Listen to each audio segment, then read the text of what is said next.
We're here to bring a new type of news show. New insights, new styles, and new topics every day. We are News Generation. Bringing news just for you. It's Wednesday, January 21st here in Seoul. I'm Isutin, and this is News Generation. Joining us today is Julian. Happy Wednesday. Happy Wednesday. And also, Brooke is with us. Thank you for having me. For coming in. And both are here to speak on behalf of people in their 20s and 30s.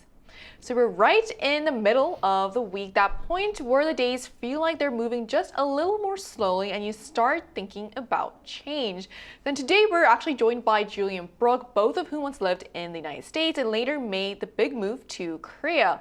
So out of all the cities in the world you could have chosen, you both ended up in Seoul. So to start things off on a personal note, Julian, what led you to make this huge decision? Yeah, so I moved to Seoul about 2 years ago because I wanted to reconnect with my culture as well as just wanted to experience to living abroad as well. So I was raised in the US as a second generation Korean American, and while I am a proud American and I love my country, I realized that in my 20s I didn't really know much about my own heritage. After moving out of my family's home when I was 18, my Korean was just getting worse. I was barely eating Korean food, and I felt increasingly disconnected from that part of myself. So I made the pretty big decision to put the effort towards connecting to that side of myself back when I was 24. I shifted my career, packed up my life in LA, and I moved to Korea as a way of reconnecting with who I am. And choosing Seoul felt like the most natural choice for me because it's where all my friends and family I do have in Korea, and I wanted to be close to that support system while figuring things out here. Well, we're glad to have you here in Korea. Thank you. So Brooke, what about you? I'm sure your reason was a bit different from Julian. Yeah, that's a beautiful story. I've been in Korea since August of 2016, so 2026 marks my 10th year in the country. Now, I didn't initially intend to spend almost a third of my life in a different country, but here I am. Just to give a little bit of backstory, I was also in Los Angeles before I moved to Korea. I was a struggling actress, the typical story. I couldn't pay my bills without having to work full time, so I really couldn't audition very much. And I also had a few bad experiences. My home got broken into a few times. And so at some point I realized, gosh, my life just isn't where I wanted it to be. It's not going in the direction that I wanted. And it was at that point that I saw a job advertisement for teaching English overseas. And it kind of felt like a sign from the universe. I don't know why. I just felt like I needed to go. I started researching Korea, and it seemed like the right choice for me. I told all my family and friends I would be here for 1 year, just a single year, just a reset, a quick breather before I came back to the US. And now it's been a decade. So I might not have had a particular reason why I came to Korea in the beginning. It was kind of a spontaneous decision. But now I choose to stay here because it really is such a safe, comfortable, wonderful, vibrant place to call home, I would say. I'm sure you have a lot of reasons why you decided to stay longer. Yes. What was one reason then? Safety. Safety. Because I told you I had those experiences in Los Angeles. It's just here they have, CCTV everywhere, and there's a different culture that people grow up in. So I just feel like I can walk around anywhere, even at night, and I feel really comfortable and safe. And I think that's pretty remarkable. So that experience really highlights what turns a temporary move into a long-term one. It's not just opportunity, but how livable a place actually feels day to day. So we're going to talk more about this, but first, let's take a look at the screen.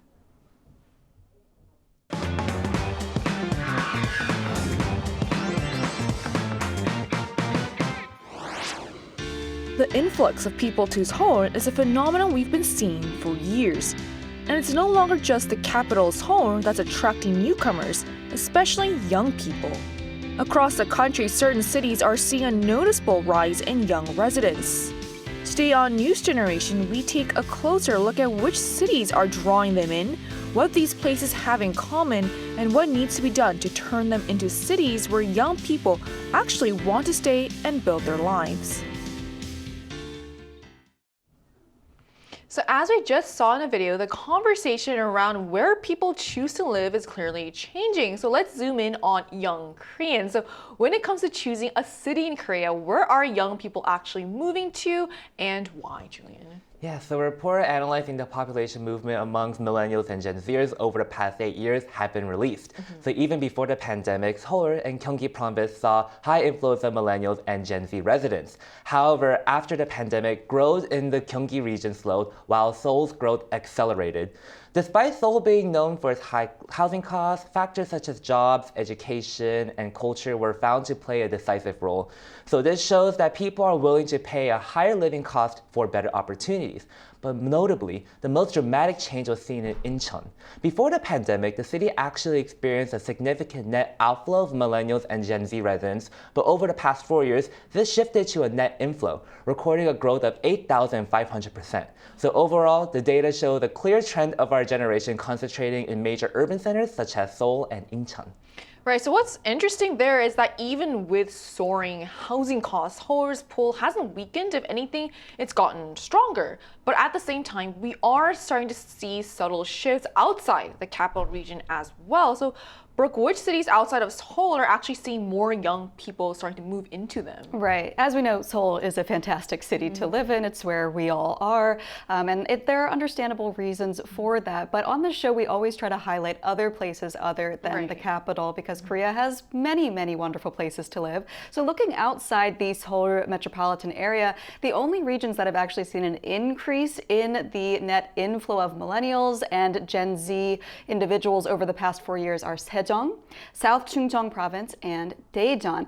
And what is interesting here, what is of note, is that all three of these regions used to see the exact opposite effect. Young people were actually leaving those places prior to the pandemic, but now we're seeing that trend reverse now that the pandemic has eased. And meanwhile, most of the other major metropolitan cities continue to see young generations moving elsewhere. So it really highlights that specific regions are doing something special in order to appeal to these young people, which we're going to be discussing as we go. Right. So outside the capital region, the list is actually remains quite short and very concentrated. So that already tells us something about how hard it is for regional cities to retain and draw young people. So let's take this a step further. So what are the characteristics of the cities that are seeing a larger influx of young people? Yeah, so there are 3 cities outside Seoul, outside the Seoul metropolitan area that saw an increased numbers of millennials and Gen Zers moving in. Interestingly, they are all actually located in the Chungcheon region. So let's take a look at the screen to find out more. Back in 2012, Sejong City was actually developed by the government as an administrative capital in the Chungnam area as part of efforts to promote balanced national development and ease overcrowding in Seoul. As some government ministries and agencies were being relocated to Sejong, many civil servants, alongside with their families, also moved there to live. In fact, Sejong is now known as one of the cities with the highest fertility rates in South Korea. More broadly, the Chungnam province, located in the central western part of South Korea, has played an important role throughout its history due to its geographic position. So fun fact, some parts of the province actually once served as the capital of the Baekje Kingdom. So people here are generally aware of the historical significance, but culturally, the Chungnam region is regarded for its slower-paced, laid-back lifestyle. So when you combine all the lifestyle factors with the government-led job creation, it really does help explain why more people have been inclined to move to these provinces. As someone who's lived in Seoul for most of her life, like seeing that laid back vibe sounds really nice. Yeah. And also that background really explains why the Chungcheong region stands out from government policy to history and even local culture. But numbers and policy are one thing and lived experience is another. So Brooke, you actually lived in one of the cities that Julian has mentioned. So what is about Daejeon or the cities like it that's starting to change how young people perceive them? That's right. I did live in Daejeon for about 6 months studying Korean at Daejeon University prior to my graduate school studies, and I have to say it is a different vibe compared to Seoul. It doesn't quite have the same 빨리빨리, like really fast, bustling culture of a city. It's more laid back, like you said. In fact, it was even called a boring city, but that perception is starting to change due to one of my favorite things to talk about, and that is the most famous bakery in Korea. It is my favorite bakery of all time, and as home of this bakery, Daejeon has been gaining a lot of national attention with more and more people going to that city to try those famous pastries. And it's not just that one place. Many of the bakeries in the city are actually run by expert patissiers. And so there's this saying that if you go to Daejeon, you can go anywhere and the bang or the bread will be delicious. Also, I would recommend their kalguksu. They're very famous for this. It's a noodle dish. So Daejeon is also known as the flour city. Basically, if you're a carb lover, Daejeon is the place for you. It also ranked second after Seoul in a 2021 local government evaluation. So it's kind of a rising star in the cities. One other place I want to highlight, which we've already mentioned, is Incheon. So like we said, Incheon has experienced now an inflow of younger people. And although it is part of the Seoul metropolitan area, it surged after the pandemic, the number of young people in it. Incheon is Korea's second largest port city after Busan and the largest coastal area in the metropolitan region. It's got areas like the Songdo International Business District, plenty of cultural spaces as well, and of course the Incheon International Airport, which is one of the most beautiful airports in the world, I would say. It's a gateway for overseas visitors. So I think the infrastructure of Incheon and the kind of unique appeal of Daejeon, having those delicious bakeries and special restaurants you can go to, those are the things that these cities are doing right to draw in young people. So from being a city that was nicknamed by locals, as Brooke mentioned, a boring city, to a destination people travel to just eat good bread, it's a pretty dramatic shift. And when you add in infrastructure, culture, and accessibility in places like Incheon, it paints a very different picture of life beyond Seoul. So to get a first-hand perspective, we'll be speaking with someone who lives in a city located in the central part of South Korea, south of the capital. And that conversation will take place right after the break, so don't go anywhere.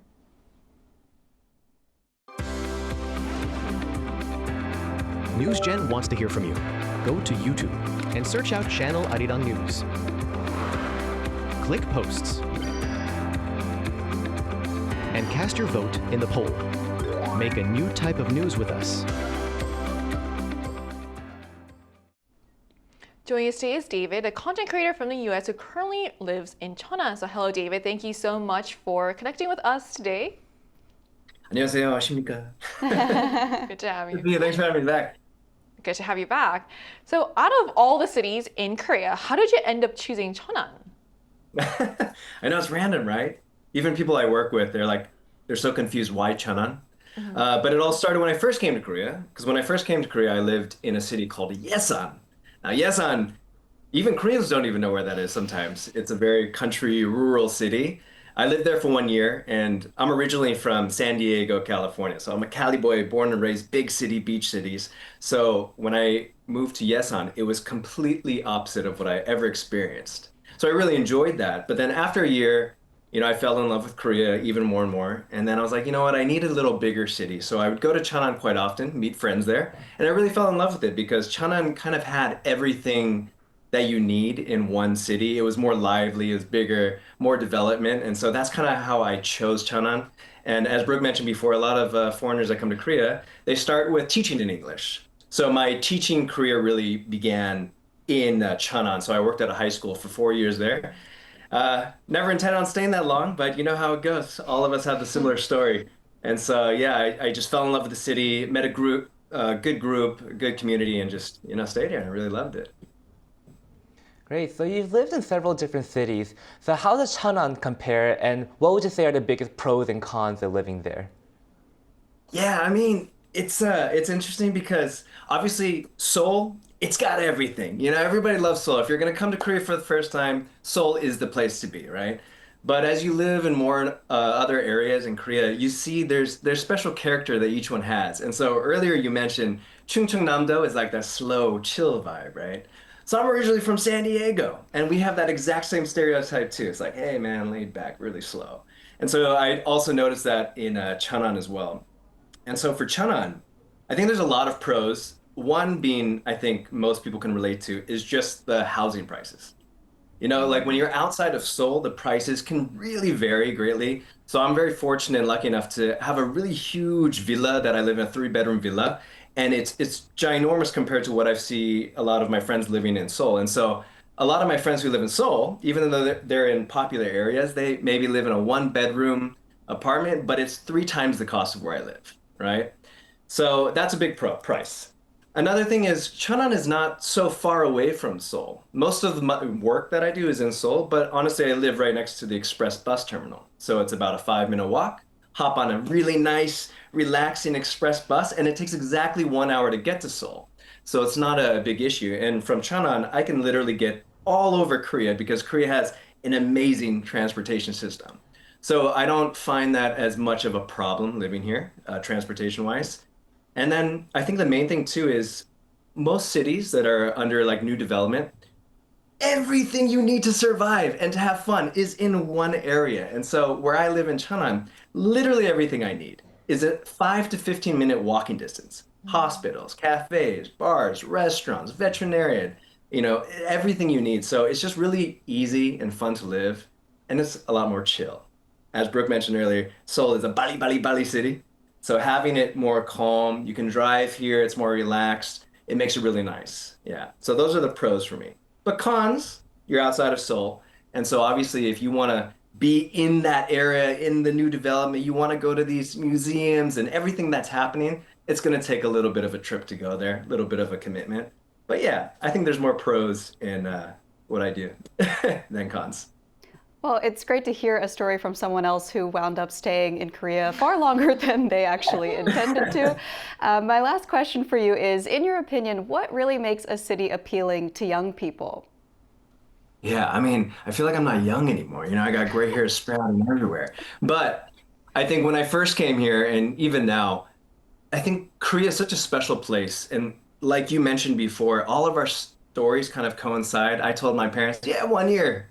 Boom, 10 years later, I'm still here. How did that happen? But I think the most important thing, the thing that I always found most spectacular about Korea is kind of what I mentioned earlier, how it's so convenient. Everything you have is in one area. And so for younger people, I think having that access to everything is so appealing, especially somebody that comes from California too. It's such a big place. You need to drive everywhere you go. So it's not, you can't just get up and walk somewhere, go to a restaurant. Oh, you want to go to Icha? You can't do that. But having a city that has everything around it makes it really fun. Also, the community, there's a lot more younger people and people of different ages, so it makes it more invigorating. You can join cafes, you can work on Korean and English, and there's a big bonding community. And I think just having those options make it really lively, especially the younger generation, as I know, they love cafes, aesthetic cafes. You were talking about a bakery earlier. And it's true, there's so many people that love going to these big cafes. So when a city makes a new cafe, the whole city goes, so it's fun. There's always new things redeveloping, and it just makes it like a really fun time. So for me, I think all of that combined makes it great to live and exciting. When you said you're from San Diego, I was like, there's no way there's anything similar about Cheonan and San Diego, but I guess it is the laid back vibe. That's true. I think there's nothing similar. San Diego is so opposite of Korea in many ways, but I think it's that laid back vibe because it's true. People here, my Korean friends here, they're like, oh, 네, Korea, you are more slow and chill than my Seoul friends. So I guess there's a little bit of that, but still at the same time, it's amazing. Right, it's so cool that there is good infrastructure there. So thank you for raising awareness about that. And just thank you for sharing your insight with us today. Yeah, absolutely. Thanks for having me. Thank you.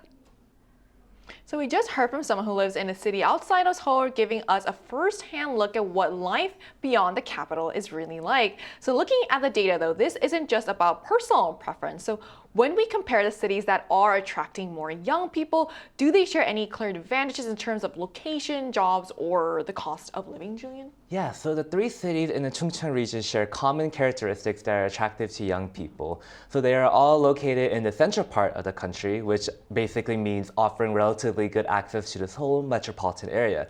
So going back and forth from these cities to Seoul isn't too challenging. They also have a concentration of high value added jobs suited for professionals and skilled workers, while housing prices are relatively more affordable compared to the capital region. So this makes it a lot more attractive to young couples. As a result, these three cities have been seeing an upward trend in marriage and childbirth rates. So beyond location housing, I know the government has also been really intent on, making people move to cities outside of Seoul. So how much of the shift can be explained at these policies aimed at young people? Yeah, that's right. Some analysis suggests that youth-focused policies have played a big role in many of the trends that we're talking about today. Cities like Daejeon, for example, offer financial incentives and support programs for newly married couples. So we talk a lot here about the low birth rate. A lot of people say they don't want to have children because of the financial burden. So offering incentives like that is very helpful in easing that pressure. Then we have in South Chungcheong province, they have customized job training programs and support programs for young people that are looking to return to farming or a more rural lifestyle. Those have gained popularity. So essentially these kinds of policies in combination with expanding infrastructure and job creation as well seem to have produced very real results in attracting younger residents. Right, so what stands out here is that these aren't just abstract policies, they're very practical, everyday support systems that directly affect people's decisions from jobs to housing to starting a family. So this made us curious about how people themselves weigh these choices. So we wanted to hear directly from our viewers. We ran a poll on the Arirang News YouTube channel asking, what is the most important factor when choosing a city to live in? So here's what the results showed. So housing prices emerged as the most important factor when choosing a city to live in, cited by 42% of respondents. So that was followed by proximity to work at 30%, highlighting how closely housing and employment decisions are linked. Infrastructure, including parks, hospitals, and public facilities, came next at 24%. And by contrast, the education environment for children ranked far lower with just 4%, suggesting that most respondents were prioritizing immediate, more practical concerns.